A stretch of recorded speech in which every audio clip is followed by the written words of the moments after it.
जो प्रसंग चलता था वही आते हैं कि जैसे क्या मांगू कुछ थिर ना रहाई, और देखत नैन चला जग जाई, 1 लख पूत 1.25 लाख नाती, और उस रावण के आज दीवान बैठी के मांगे यहाँ की घटिया वस्तु। ठीक है भगवान दे रहा है, ठीक है, और डिमांड करो ना देता ये मत सोचो कि भी भगवान ने ऐसा क्यों नहीं दिया। ये सब कुछ दे सकता आपको, ये जो चाहे सो कर सकता कबीर परमात्मा। इसकी डिक्शनरी में इम्पॉसिबल वर्ड नहीं है, ये वो समर्थ परमात्मा है। लेकिन बात यही ध्यान में रखना कि डॉक्टर उसी को वही वस्तु अलाउड करेगा जो उसके रोग में बढ़ावा नहीं, रोग ने सहयोगी हो।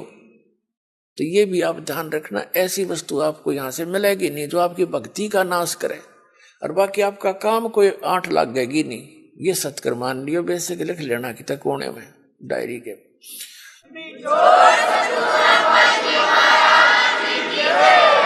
तो क्या बताते हैं कि दुविधा चतुराई, दुविधा दुर्मति चतुराई में जन्म गया नर तोरा रे, और अब भी आन मिलो सत्संग में, और करो गुरु ज्ञान पे गौरा रे।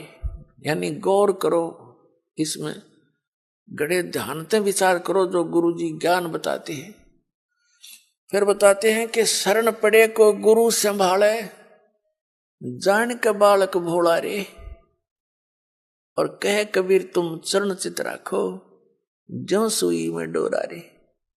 जैसे सुई में धागा डाल देते हैं और नीचे गांठ लगा देते हैं, धागा उस सुई के लटकता रहता है, उसके ऐसे चिपटा रहता है, उससे दूर नहीं हो सकता, उसको साथ साथ ले जाएंगे, साथ लटकता जाएगा। कहते हैं शरण पड़े को गुरु संभाले, जान के बालक भोला रे। पुणात्माओं, जैसे जितने भी दास ने बहुत इतिहास दिखाए नकली ऋषि में, ऋषियों के, संतों के, सभी का विधान है कि जो कर्म में भाग में लिखा है वो तो आपने भोगना ही पड़ेगा।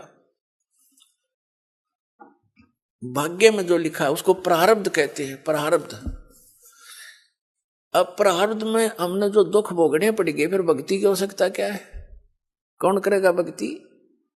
1-2 चोटी सी लाग जब आदमी फूक देगा ठाके सारी मूर्तियां नरुन फोटुआ ने, तो क्या कैसे भक्ति कर सकता है? दिल टूट जाता प्राणी का। भक्ति करने की उत्साह तभी बनता है जब आदमी आने वाली आपदा का पता लग जाता कि ऐसा होना था, और फिर एकदम परमात्मा उस बला को टाल देगा आपकी, और आपको महसूस भी होगा सचमुच आज शरण में ना होते थे या बिजली गिर गई थी, तो फिर दूनी रुचि बनेगी भक्ति में। तो क्या बताते हैं कि जब तक आप गुरु की शरण में नहीं आते तो तब तक आप बालक थे, भोले बालक थे। और छोटा बच्चा अबोधपणे में जैसे पालने में लेटा है बच्चा, बेटा या बेटी, और टट्टी पेशाब कर दिया कपड़ों में ही, और हाथ पैर मार के सारे कपड़े भी खराब, पैर पूर भी लथेड़ लिया लपट के टट्टी में, और फिर रोने लगता है, तो माता समझ जाती है कि इसने कोई भूख लगी होगी। वो जाती है उसको संभालने के लिए, तो क्या देखती है? सारे कपड़े भी खराब कर रखे, टट्टी भी कर रखी, पेशाब भी कर रखे। तो उसने बालक बुरा नहीं लगता, पता है इसने, पता को नहीं, ज्ञान है माने कि इसको पता नहीं, बालक से उसको ऊपर कोई दोष नहीं, कोई क्रोध नहीं करती। उन्हें उठावेगी, धोवेगी, मांजेगी खूब अच्छी तरह, कपड़े धोकर सुखावेगी, नए पर आवेगी, और छाती के लावेगी, फिर लाड करेगी, दूध पिलावेगी। तो आज जब तक इस शरण में नहीं आते परमात्मा कबीर जी की में, आप ऐसे बच्चे हो, और अनजानपने में ना जाने कितनी गलती करके आप कति छट गए, उसमें लथड़े पड़े हो। लेकिन कहते हैं शरण पड़े को गुरु संभाले, और जान का बालक भोला रे, कहे कबीर तुम चरण चित राखो, ज्यों सुई में डोरा रे। आपका इतना काम है।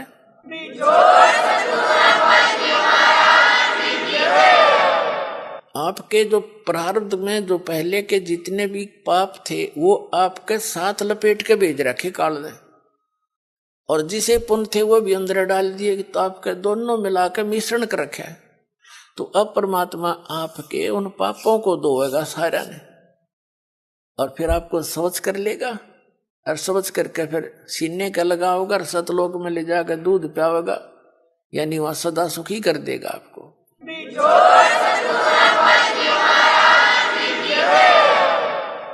शरण पड़े को गुरु संभाल, जान के बालक भोरा रे, कह कबीर तुम चरण चित रखो। फिर आपका कर्तव्य बताया है कबीर साहब ने, आप भी अपने गुरु जी से ऐसा अभेद संबंध कर लो, मन में दोष नहीं आवे। जिस दिन आपके गुरु जी के प्रति कोई विकार आता है, यानी कोई कमजोरी झांकते हो गुरुदेव के अंदर, तो उस दिन आपका नाम खंडित हो जाता है।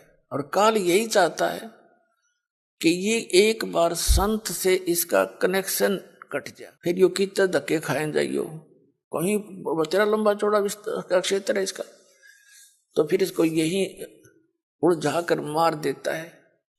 तो परमात्मा कहते हैं द्वार धनी के पड़ा रहे, धक्के धनी के खावे, 100 काल जगजोल ही पर द्वार छोड़ नहीं जावे। एक ये फाइनल फार्मूला है इस भक्ति मार्ग में। इस परमात्मा कबीर जी के धनी के द्वार पर पड़ा रहे और इसी के धक्के खावे, 100 काल जगजोल ही, कितना ही काल आपको झटके देता दिखे पर परमात्मा से दूर नहीं होना, यह बहुत बड़ी भूल हो जाएगी आपकी। अगर जैसे हम अज्ञानता में यानी बगैर अध्यात्म ज्ञान के कई बार बहुत कमजोर सोच बना लेते हैं और हम भूल जाते हैं कि हमने युगों युगों से पापों की गठड़ी बांध रखी है। और उसके लिए परमात्मा कहते हैं धीरे धीरे रे मना, धीरे सब कुछ हो, माली सींचे 100 घड़ा तो समय आए फल हो। आप जी ने भक्ति का बीज ईब बोया है कितने युगों के बाद, अभी तक आपकी पिछले संस्कार ही चल रहे थे, और कहीं थोड़े बहुत पुण्य कर दिए, कि दाने डाल दिए, को छोटे मोटे पुण्य, वो स्वर्ग में बर्बाद कराए आप। पुणात्माओं, ये भक्ति युग है। अब ये चौथा युग का बीच का समय है। इसमें अब करोड़ों की, कई करोड़ यानी पूरे विश्व में ये भक्ति पर लगेंगे प्राणी, अरबों खरबों की संख्या में। और जो पार होगे वो तो होगे, और रह भी बतेरे जाएंगे, तो वो जो रह जाएंगे ना, उनकी दुर्गति घनी होगी, क्योंकि ये कमाई तो इतनी गजब की बनेगी आपकी। पहले मंत्र से बहुत गजब की कमाई बन जाती है, जबरदस्त भक्ति धन संग्रह होता है आपका। और फिर उनके अगर आप पार नहीं हुए तो क्या करेगा आपके साथ में। जैसे आपकी भक्ति धन इन ऊपर के लोकों में आपको इनका प्रतिफल मिलेगा, जब सतलोक नहीं जान पाए तो फिर ऐसे बनेगी आपके साथ। इस मूल कमल में गणेश जी का जाप है, आपको दिया जाता है, इसका भक्ति धन आपका इकट्ठा हो रहा है, और पार हुए नहीं तो आगे छड़ी यही रहेगी आपकी। फिर ये लुटेरे आपको टर्न बाई टर्न लूटेंगे। आप गणेश जी के लोक में जाओगे, वहां गण बना देंगे आपको, आपकी पूंजी होगी, रेस्टोरेंट तैयार है, उसका कमीशन है इन देवताओं का। जैसे होटल के मालिक होते हैं, उनका कमीशन होता है वो अलग से, यानी उसमें अपना नारा चार्ज लगाते हैं उस बिल में।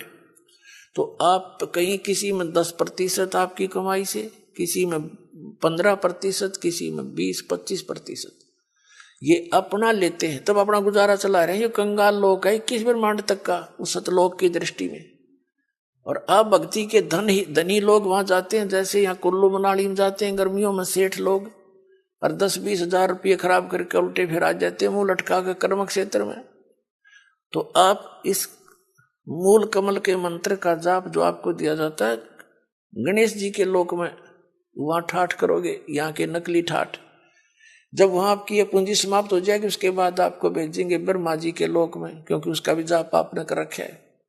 वहां जब आपकी धन खत्म हो जाएगा, फिर जाओगे विष्णु जी के लोक में, क्योंकि उनका भी आपने धन इकट्ठा कर रखा है। फिर उसके रेस्टोरेंट में वहां रहोगे।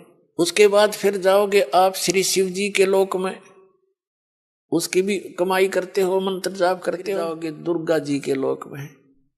और वहां भी जब समाप्त हो जाएंगे फिर आपके 2 मंत्र का जाप और रह गया, ये 2 अक्षर का सतनाम का जाप, तो उससे जाओगे आप फिर ब्रह्मलोक में, इस काल के निज लोक के अंदर। वहां कोई हजारों युगों तक आप उस ब्रह्मलोक में रहोगे। वहां इस ओम के धन को खत्म करके फिर वापस आओगे और फिर इस सतनाम के अंदर जो दूसरा मंत्र है, इसने काल ने उस ब्रह्मलोक में जीव को धोखा देने के लिए नकली सतलोक, नकली अलखलोक, नकली अगमलोक और नकली अकैलोक बना रखे। तो उस पूंजी को फिर ये आपकी वहां बर्बाद कराओगा।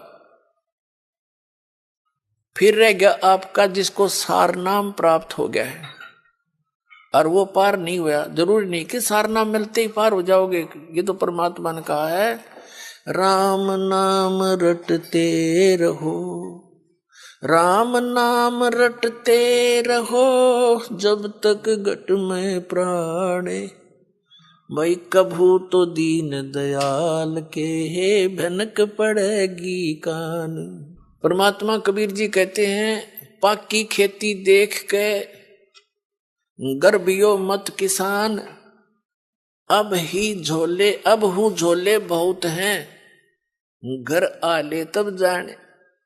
कहते हैं इस या पाकी खेती देख के खेत में अभिमान ना करना किसान, अभी तक बहुत झाड़ या आंधी वर्षा ओले आंधी तूफान शेष है, ना जाने की बिजली पड़ जा, तेरे घर आले जब मानिए तेरे धन तेरे घर। इसलिए बताते हैं कि ये ना समझना सार नाम मिल गया तुम पारे होगे।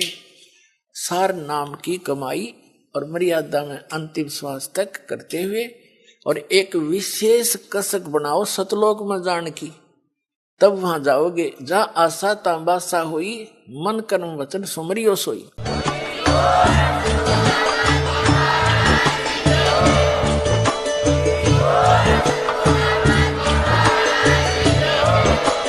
आप सुन रहे थे जगत गुरु तत्वदर्शी संत रामपाल जी महाराज जी के मंगल प्रवचन। अधिक जानकारी के लिए विजिट कीजिए हमारी वेबसाइट www.jagatgururampalji.org। संत रामपाल जी महाराज जी के शुभ आशीर्वाद से पूरे विश्व भर में 500 से भी ज्यादा नाम दीक्षा केंद्र हैं, जिन पर संत रामपाल जी महाराज जी द्वारा ऑनलाइन निशुल्क नाम दीक्षा दी जा रही है। अपने नजदीकी नाम दीक्षा केंद्र का पता करने के लिए संपर्क करें 8222880541।